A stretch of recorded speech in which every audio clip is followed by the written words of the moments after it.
In this episode of KubeFM, I got a chance to speak to Adriana, who's a senior developer advocate at ServiceNow, formerly known as Lightstep. But beyond that, she's got some interesting and somewhat controversial takes when it comes to the topic of Prometheus, when it's appropriate to use it and when perhaps it isn't. She's been working with Open Telemetry for quite some time. Some great stories about how she's helped people level up when teams have faced technical challenges. And on top of challenges that would make things very, very interesting, I've been recording podcasts for quite some time, and never have I had the chance to do a podcast with a mother-daughter combo like the amazing team that Adriana makes with her daughter, Hannah, who helps her out on their podcast called Geeking Out. Pretty sure you're going to enjoy this episode. I know I certainly did. Let's get into it. All right, so we are here in a very, very special episode of KubeFM. Welcome to KubeFM podcast. Adriana, it's very nice to have you with us today. Super nice to be here. Great. That being said, we will have a lot of surprises in this episode, but we'll leave them for a little bit further down the road. We will be having a special guest with us, a very special guest, by far one of the most unique people I've ever met who is participating in the CNCF. But we'll get to her later on. But just as right off the bat, Adriana, if you had to take 3 Kubernetes tools to install in a brand new cluster, which ones would they be and why? Ooh, it's like the deserted island version of Kubernetes. Let's see. I think Argo CD would probably be one of them because like deploying applications to Kubernetes cluster before the age of like GitOps tools, like why? So it just makes life so much easier. So that's number one. Number 2 would probably be the Open Telemetry operator, near and dear to my heart, because it's part of like the Open Telemetry is part of the CNCF ecosystem, just like Argo is. It's a great little tool because it manages like the deployment of the Open Telemetry Collector for collecting instrumentation data from like your apps and infrastructure. It allows you to automatically instrument your applications so that if you're getting started with application instrumentation, you don't know where to get started. You don't have to touch your code, just add a CRD, away you go. Not quite that simple, but it does make life easier. So OTEL collector, and let's see, third Kubernetes tool. I'm kind of brain farting right now. I only think not a problem. We two's a good start. I'm sure we'll find a third. We'll get to a third along the way. And I think this is also pop into my head like all of a sudden. Aha! 2 out of 3 ain't bad. I think this is a perfect segue into introducing the third person that's in the podcast with us right now, who happens to be very near and dear to you, Adriana, but we'll let her introduce herself. Hannah, very nice to have you with us in KubeFM. Could you introduce yourself? Tell us who you are.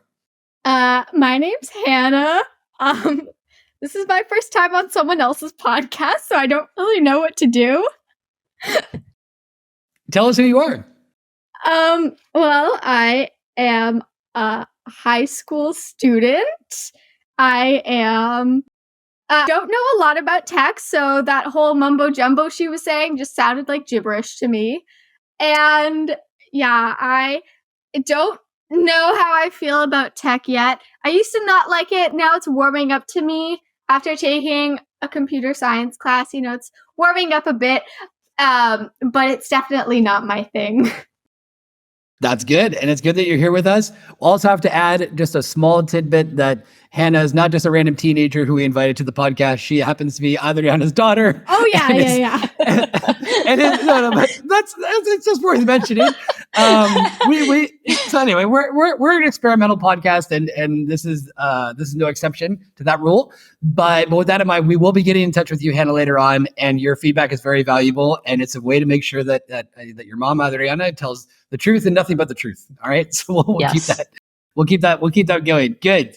So that being said, all right, a little bit of background on you, Adriana. How did you get into the whole cloud native ecosystem? Tell us about where you're working right now. What's your background? Yeah, so I work at Lightstep, which actually I guess we got renamed to ServiceNow Cloud Observability, so formerly Lightstep.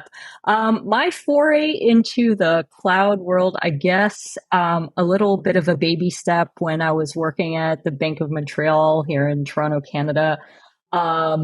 They there was like a big, there was a DevOps department, if you will, that was created to kind of, thou shalt do DevOps throughout this organization. And so our team, I was running a team that basically helped, bring DevOps awareness to the organization, DevOps practices, and just getting people jazzed about DevOps. And of course, one of the tools in our tool chain was OpenShift, which was like my first foray into the world of Kubernetes. I like to call it sheltered Kubernetes, because there's like so much, I mean, it's still complicated, but there's still so much abstraction on top of Kubernetes that there's like certain things that you take for granted when you're using OpenShift that when you're using like plain old Kubernetes, you're like, oh, well then that's what's happening behind the scenes. So I guess that was my first introduction into the cloud native world. Mind you, we weren't on the cloud at the time. It was on-prem. So my real like cloud native experience was after that, when I moved on to a release engineering team at a company called Ceridian.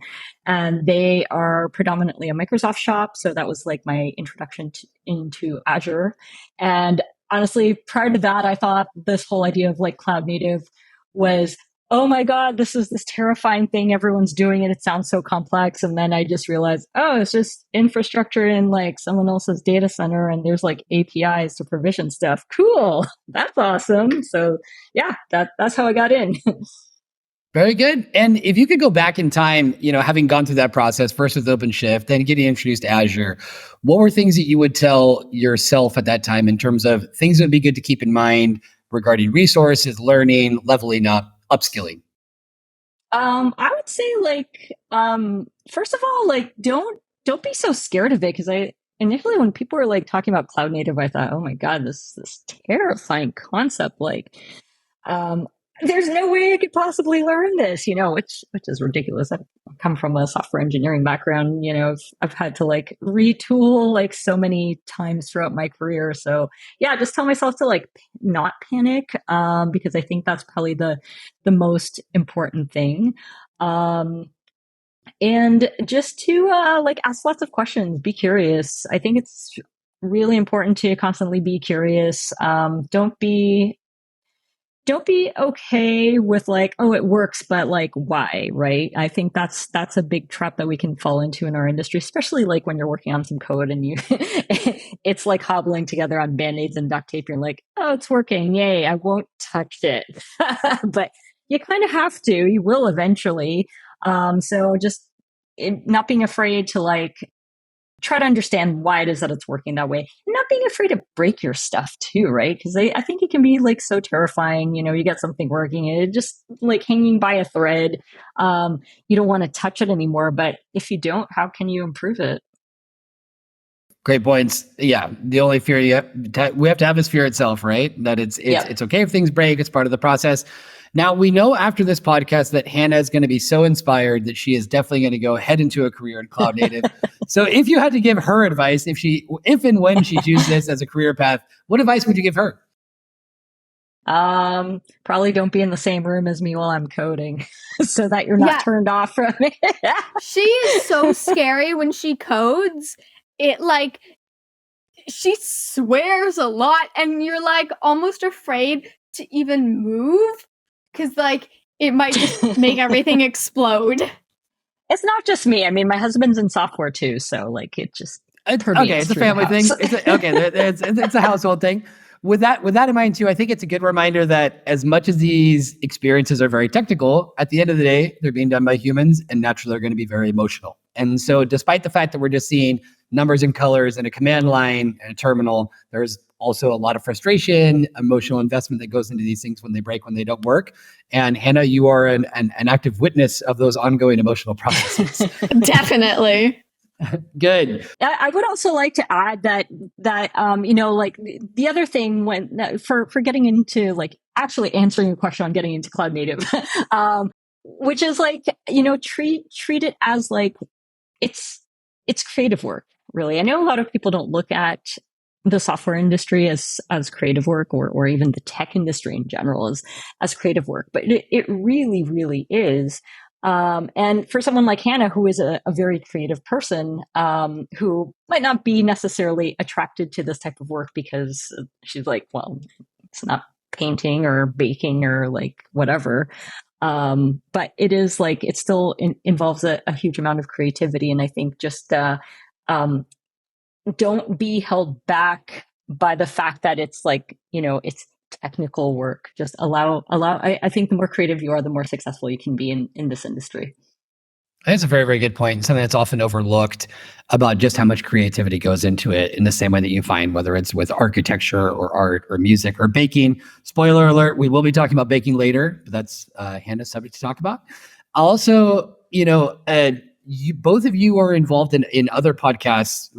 Could you talk a little bit about that? Yeah, so Hannah and I have a podcast together called Geeking Out, which we started it up after my previous podcast, On Call Me Maybe, came to a close. And, so that one was associated with my actual workplace.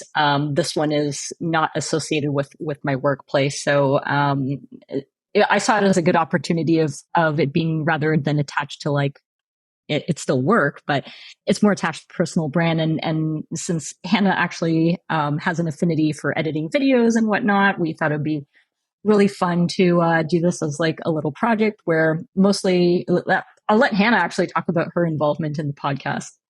So, well, it started with me doing the graphic design for it. So I created the logo with the Kathy on it, which I'm very proud of, and just like all the little banners for all the socials and the backgrounds for the YouTube videos. And then I also do editing for it. Mostly it's the subtitles. So if like someone's doing the subtitles for this, I feel you. It's very difficult. But yeah, and then I like put it all together. And then I also help with like the social media of it.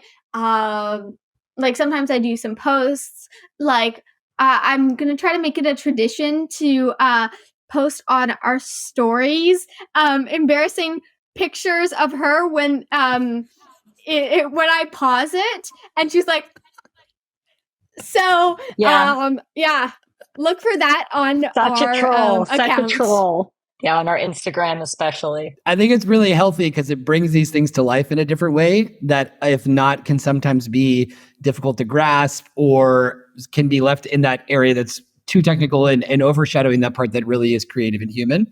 So Hannah, keep up the great work. That's fantastic. That's great. And Hannah, since you're listening to a lot of podcasts, do you have any advice for people when it comes to public speaking, such as myself in this particular role? Well, I think definitely if you're on a podcast, like, don't think about how it's going to turn out. Just think about the conversation that you're having with people, because sometimes if you think, oh my god, so many people are going to see this, that's when public speaking fears come in. But like, if you just think, well, I'm just having a chill conversation, it's going to be a lot easier. And just for general public speaking, don't worry about what other people are going to think about it. Think about why I'm doing this and what I want to accomplish by saying this. That's fantastic. I think that's beautifully said. And so often getting caught up in, details here and there, forgetting about overarching objectives, but what is it that I'm trying to do and how this conversation is helping me get closer to that, rather than, like you said, feeling that embarrassment or that shame that's going to prevent you from doing the things that you want to do to help you achieve your objectives. That's a great point. This is really good. All right, cool. Now we're going to shift it back over to you, Adriana. This topic of observability, what was your, you mentioned a bit about your background. When did you decide, all right, this is really where I think I'm going to make my mark? What was that? How did that spark get lit? It was a little accidental, as all things are, I feel. The only reason I even heard about observability one time initially is because I happened to see a tweet from Charity Majors on observability, and so that was kind of like, oh, this thing looks cool. And I had when I was at Certian doing the release engineering work, there was some talk about I was doing a lot of work on Kubernetes and on Argo CD, and and they were considering like moving their workloads to Kubernetes. And so there's talk about observability. And I'm like, well, like we should, because they were going with the Microsoft stack, they were kind of married to that. I'm like, we should look at other tools just for funsies, right? Just to see what else is out there. And then that was like the extent of the conversation on observability there. And then the job I had after that, which was at Two Cows, which you may remember Two Cows from the olden days of the late 90s, early 2000s as that place where you could download the freebie Windows software, which was the same Two Cows, but different business model by the time I joined, because they were basically a domain wholesaler, and they did some they split off into another area that was like mobile phone, like SIM card provisioning. So same Two Cows, different business. But anyway, so I found myself managing a couple of teams, one of which was an observability team. And it was one of those oh shit moments where I'm like, I'm managing an observability team. I am providing the direction for this team within this organization. I better know what I'm talking about. And so I had to, educate myself more than just like, seeing a couple of tweets and whatnot, and just really dig into like, okay, what is observability? Why do I care? Why is this important? And so as part of that exploration, I do what I always do, which is when I discover things, I blog about them to try to distill them for myself, but also for others who are probably struggling with similar sorts of concepts.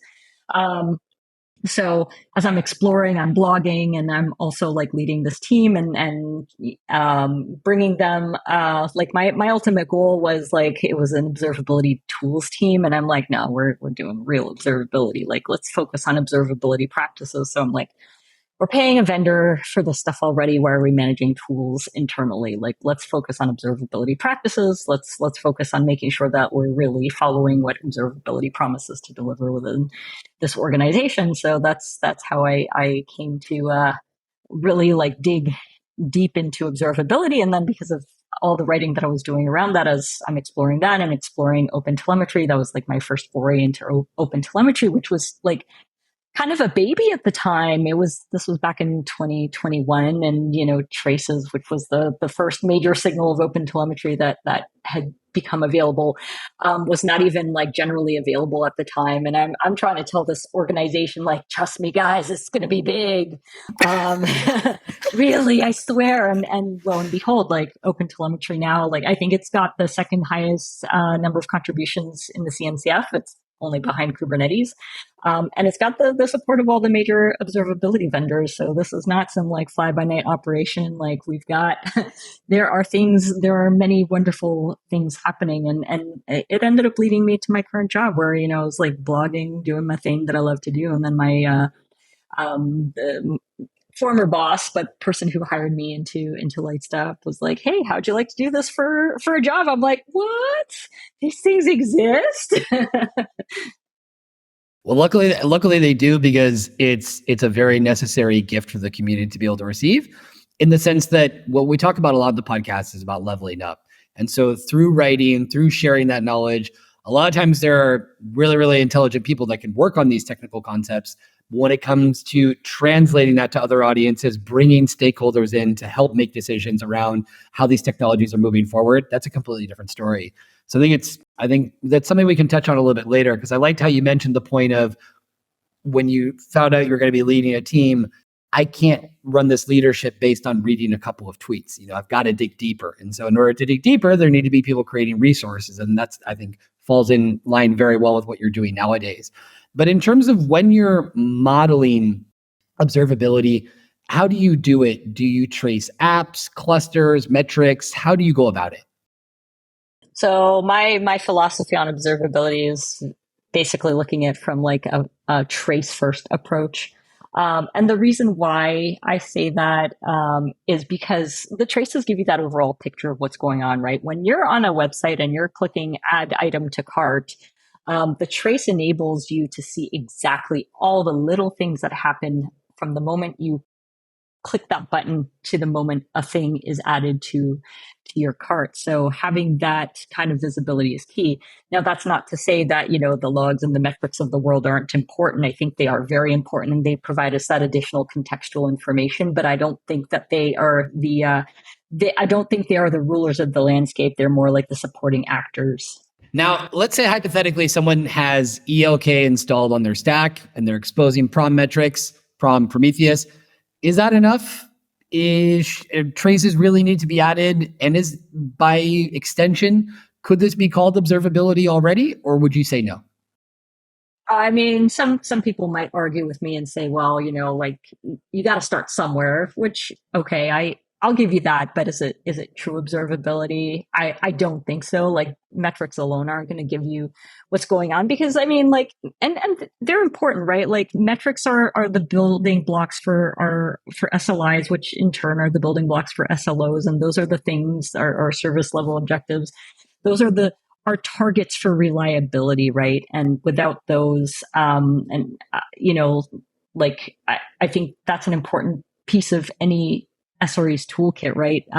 Because they tell us that there is something wrong, but they can only tell you so much, right? They can say, okay, yeah, this SLO was breached because whatever, whatever condition wasn't met. But then you have to kind of dig deeper and understand, like, but what are the things that were happening that led to this? And a metric can only take you so far, right? Because it's aggregated data. And it just tells you about one aspect of your system, whereas the trace will tell you, like, it stitches that picture. It's almost like the history. It's the history of your call, right? Well, good. And we're getting to the point where Hannah's starting to yawn. So now we got to get really controversial to bring her back into conversation. No, I'm sorry. I've had a long day at school. I'm just tired after school. We cannot have another yawn. All right. We cannot have another yawn. We know that you have been dying all day to hear your mom talk about SLOs, SLIs. She didn't mention SLAs. So Hannah, can you tell us really quickly, what's an SLA? Simple lying attribution. That's what it is now. So we have a new definition. You heard it here for the first time, folks. A simple line attribution. This is Hannah jumping in, doing a very good take on how the industry sounds to an outsider. Wow, that was fantastic. So that's definitely going in a highlight clip of simple line attribution. Well done, Hannah. Great job thinking on your feet. I think with this in mind, though, it is a good point about where this might fall short. And so sometimes we don't want to fall into just the oohs and ahs of a buzzword, no matter where it's coming from or who's saying it. So let's get a clear look then, Adriana. If you have to build an observability stack, what's going to be in there for you to call it observability? Yeah. So for me, I don't know that anyone is doing this right now, but in my ideal world, having a unified SaaS tool that can handle all three signals, the traces, the metrics, and the logs, so that not only are they capable of ingesting them, but also capable of showing the correlations, because I don't think we necessarily have that right now. But that's not to say, like, the vendors are working towards that, which is awesome. And I think whoever manages to do that the best is definitely going to have an advantage. So I think having a SaaS tool that takes care of that. That's not to say that you can't run your own, like, there are open source tools that you can run on-prem, and, more power to you if you want to do that. When I was doing that sort of thing at Two Cows, I would rather just pay the experts to do the thing, let them take care of support and the reliability and resiliency of the tool, and I can just focus on the observability bits. And I think the other part is making sure that your application is instrumented. And it's not just instrumented, but instrumented correctly, right? Because and I'll add one more thing to that and say instrumented with Open Telemetry, because it is becoming or is already the standard for instrumenting your application or infrastructure. Let's stick with the standards, because that way, like if you do change to like a different SaaS vendor, or you decide, hey, I want to run the stack on-prem, you don't have to like re-instrument all your code, right? It's already instrumented with Open Telemetry. Boom, no problem, we good. But just because you've instrumented your code doesn't mean that, boom, done, problem solved, observability in hand. It's like, the old DevOps thing of like, I have a CI/CD pipeline with Jenkins. I have DevOps. No, you don't. You have a CI/CD pipeline with Jenkins. That's all you have. Similar sort of thing, right? Like, we had, I'm part of the Open Telemetry end user working group, and we had a couple weeks ago, Hazel Weekly come on and talk about some of her experiences where she was working at an organization where they had instrumented their code using Open Telemetry, but they instrumented wrong. Like they were just like, it was almost instrumentation for the sake of instrumentation, and as a result, they weren't getting anything useful out of their instrumentation. So really, instrumenting things that are meaningful, that are going to actually tell you the things that you need to know, so that you can actually get the most out of observability, which is being able to answer the question, why is this happening?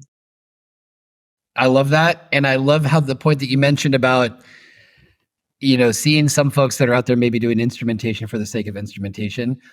We're about to be in KubeCon in Chicago, and sometimes walking through the booths, I feel like maybe you're answering a question that nobody asked.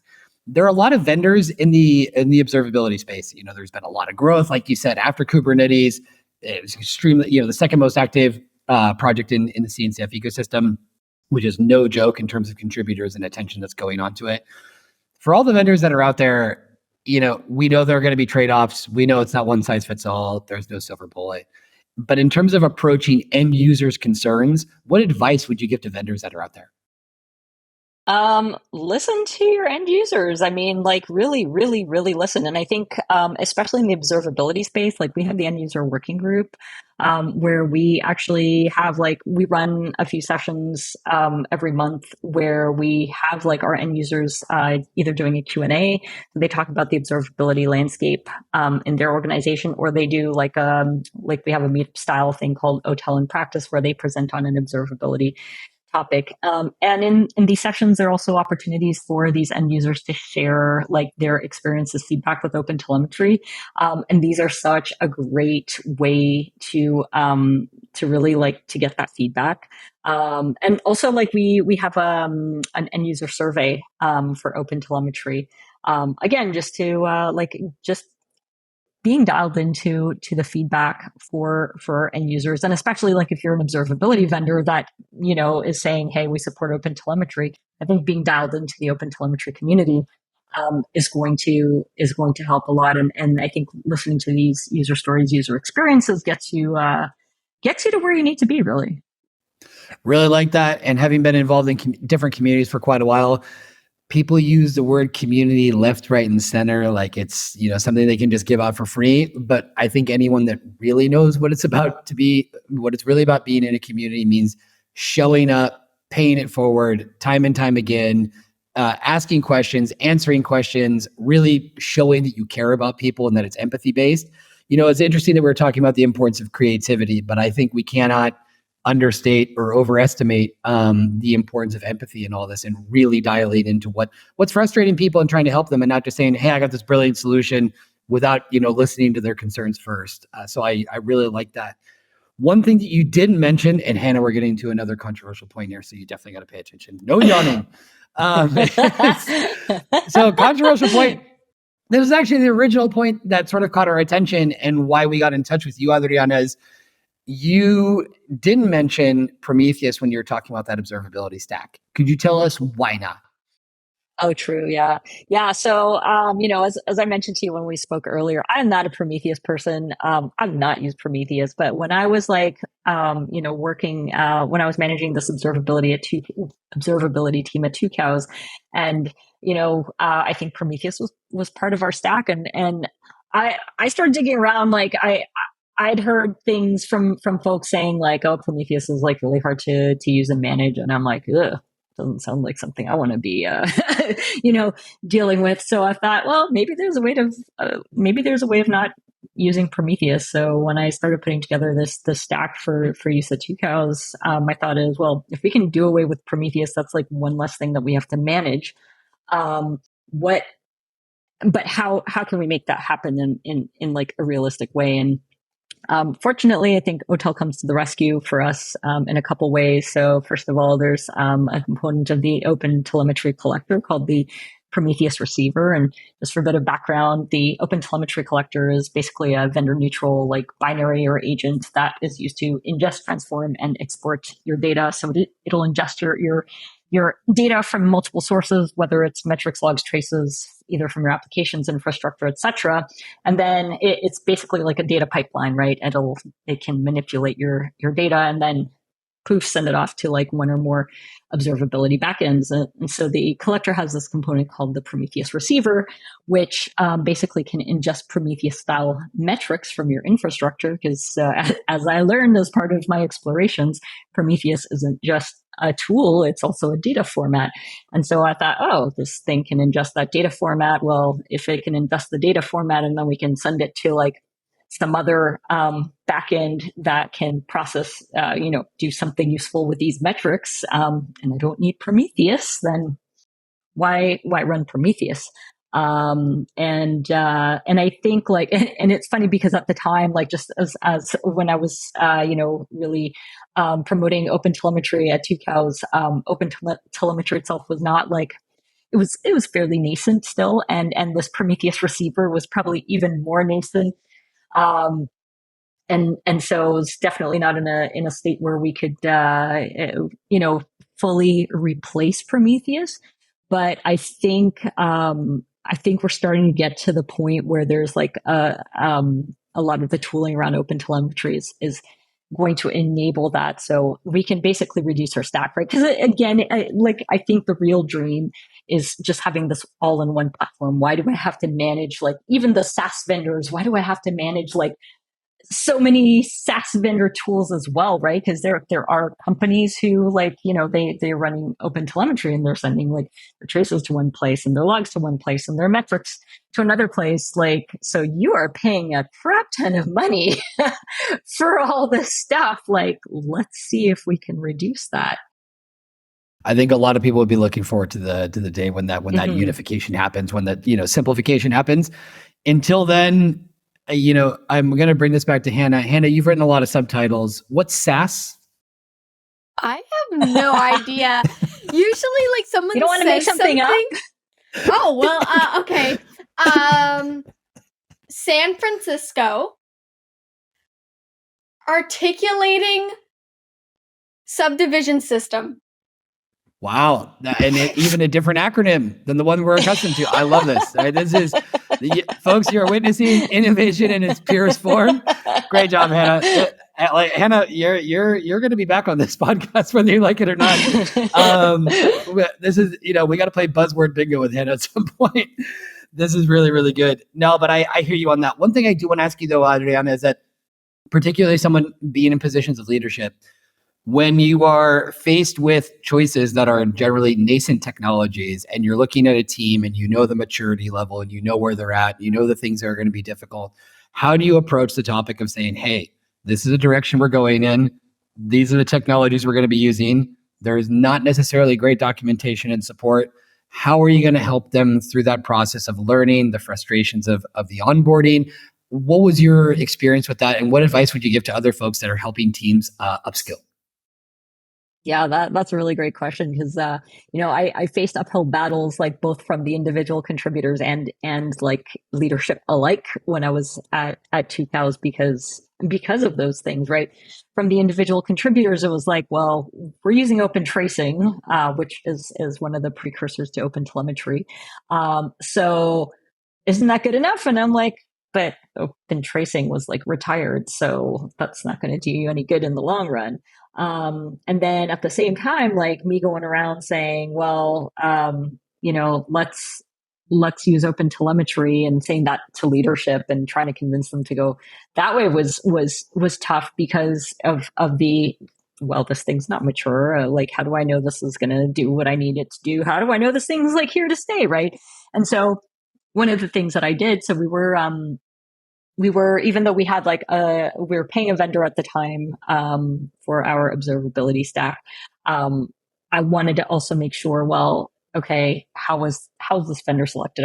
Are they in fact the right fit for the organization? So I had contacted a couple of other vendors, to kind of get, to see like, how do you approach observability, right? Because it's really like in an open telemetry world, when everyone's like speaking the same language, what differentiates one vendor from another is really how they render the data, right?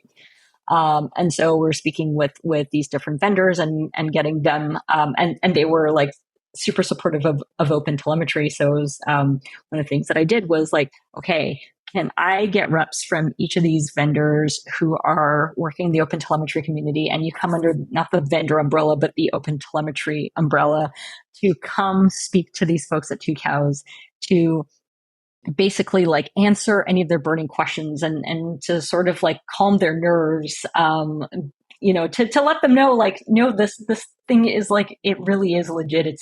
It's here to stay. And to my surprise, I got like two very like influential people in the community, Liz Fong Jones and Ted Young, to come and talk to the developers at Two Cows. And I'm so grateful for that, because they came there like just to answer questions, address any concerns, and it was really, really wonderful. I remember like turning to my team at first. I'm like, okay, we need to like, we need some like seed questions in case there's going to be crickets for an hour. Like, oh my God, I've organized this thing, and like, what if nobody has questions? So I'm like, I need questions.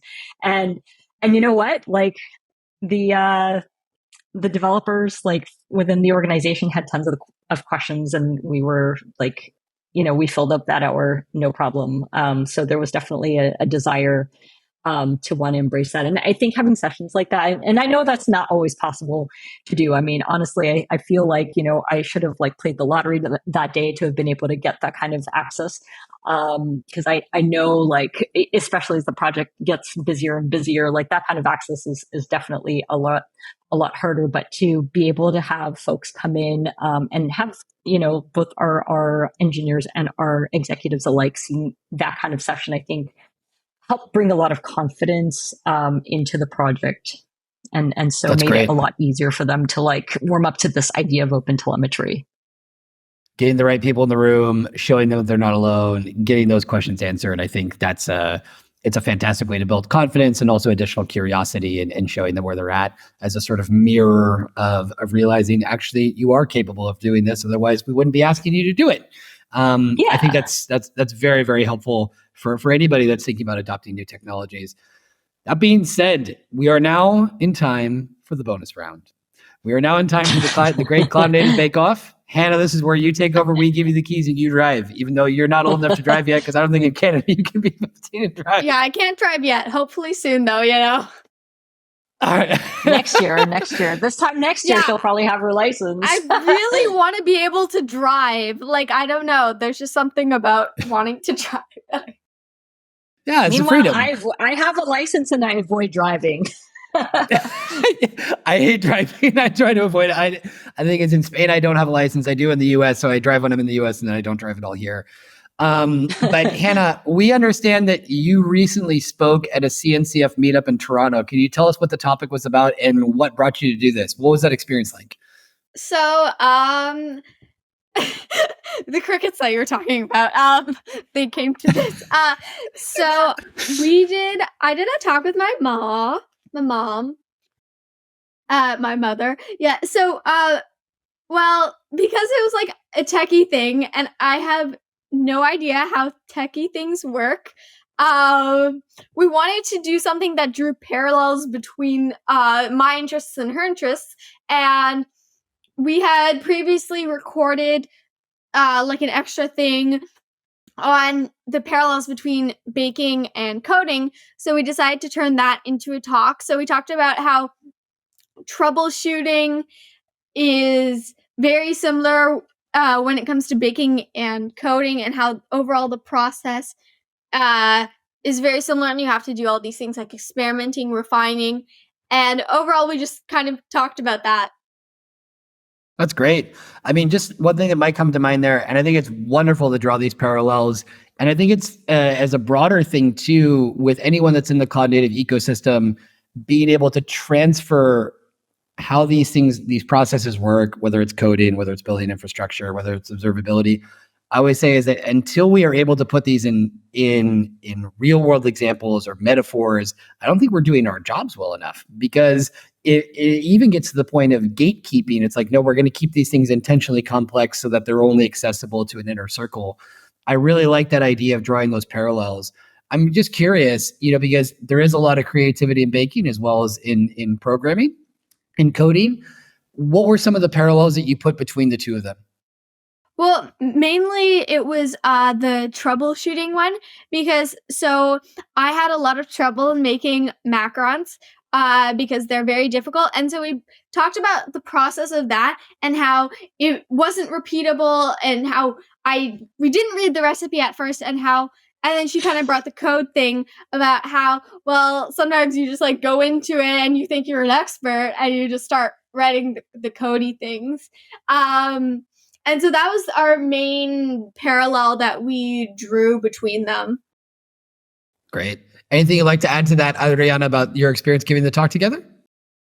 Yeah. So it was lots of fun doing the talk, and really like as we put the talk together, really seeing like how many parallels there were. And I think like one of the ones that we mentioned, for example, is the fact that you have to do a lot of research, right? Whether you're having to like Google, articles, blog posts, videos, which is Hannah's favorite way of consuming information, or even talking to experts, right?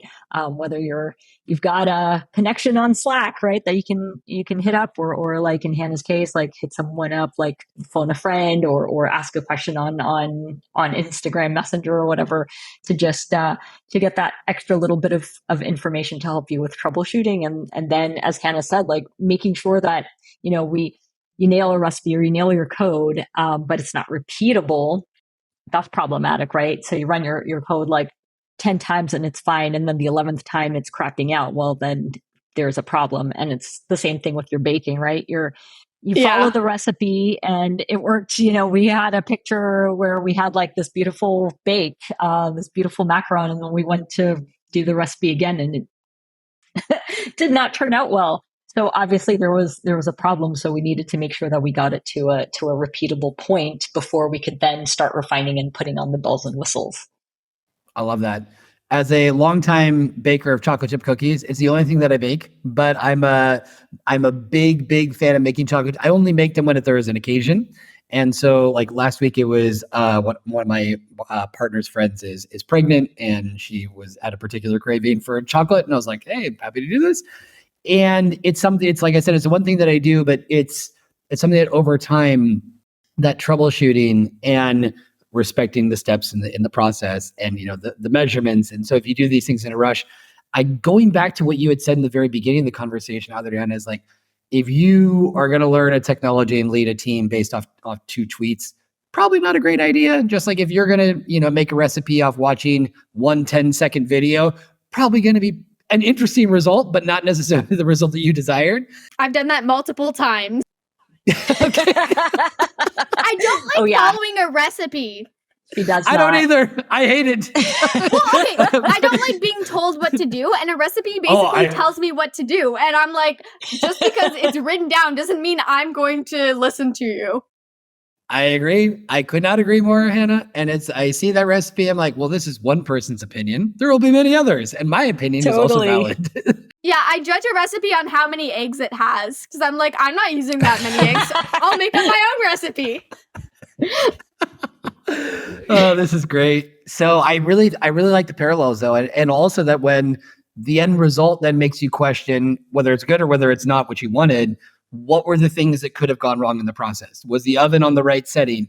Did I use a different brand? Brands change everything. If you go to another country, my poor mother, when she came to Spain 2 times ago, she tried to make this kind of like pound cake. And it but it's because of the ingredients that she has in the United States. The flour, the water can influence it depending on which country you're in. The salt, all those different things can play a huge role. So you're like, no, I'm following the exact steps, but the result doesn't come out how you want it. So then you have to ask, where was that mistake? Where did things go wrong? I think that's a brilliant parallel between the two. So that's wonderful. Good. We are unfortunately getting towards the end. I could keep talking for quite a while, but I want to know for both of you, Hannah, let's start out with you. What are your next steps? Do you want to continue editing podcast videos, writing subtitles, coming up with new definitions for tech terms? What do you want to do? Well, I really do enjoy coming up with new definitions for tech terms. But I definitely want to continue on doing the editing. I also enjoyed doing the graphic design aspects of it. And overall, I love doing anything that has to do with marketing and graphic design and just being creative in general, coming up with new ideas. So it might be something that I go into. I'm between that and dentistry. Dentistry is a bit higher, but like I think this is a fun kind of thing to do on the side after school and just something to build experience because maybe it's not the thing that's going to turn it into the biggest break of your life, but it's an experience and you're going to take memories and not only that, but skills that you've learned from that and be able to turn it into something that you will make your big break. Wow. That's a beautiful summary. And at your age, I was not saying anything that interesting. I would encourage you to continue with the graphic design, with all those other elements that can be used in so many different areas. I would not recommend to start doing dentistry in your spare time, and unless it's under the supervision. Yeah, I'm definitely not doing that in my spare time. I'll wait till I'm licensed to actually do that. She can spew out great dental facts, though. I can. That's good. That's really, really good. And it would also, once again, be interesting to see the parallels between those different, because I really think that's where these things come to life. And you, Adriana, as someone that's, actively sharing knowledge, I think that creativity comes in there to try to better connect with your audiences. But what do you have on your agenda for the coming months? Oh boy. So I think the thing that's been really that I've been working on the most in the last little while is I have an O'Reilly video course that's coming out in 2024 on observability and open telemetry. So that has been that has been most of my summer. And then I will be at KubeCon. I've actually got a couple of talks coming up. One on part of KubeCon proper in the platform engineering track with a little bit of open telemetry sprinkled in, which is always awesome. And then I've got a talk also for Observability Day, one of the co-located events in KubeCon, which is about the observability of CI/CD pipelines. So really looking forward to that. And I think this month, oh my God, in a couple of weeks, I'm going to be at All Things Open, doing like a panel talk with some of my co-leads from the Open Telemetry end user working group. So really looking forward to that. Action-packed. Didn't expect anything else. Looking forward to meeting you in person in Chicago. Yeah. And Hannah, we're going to be seeing you doing lots of fantastic things no matter where you are. So I'm not worried about that at all. Just keep doing what you're doing.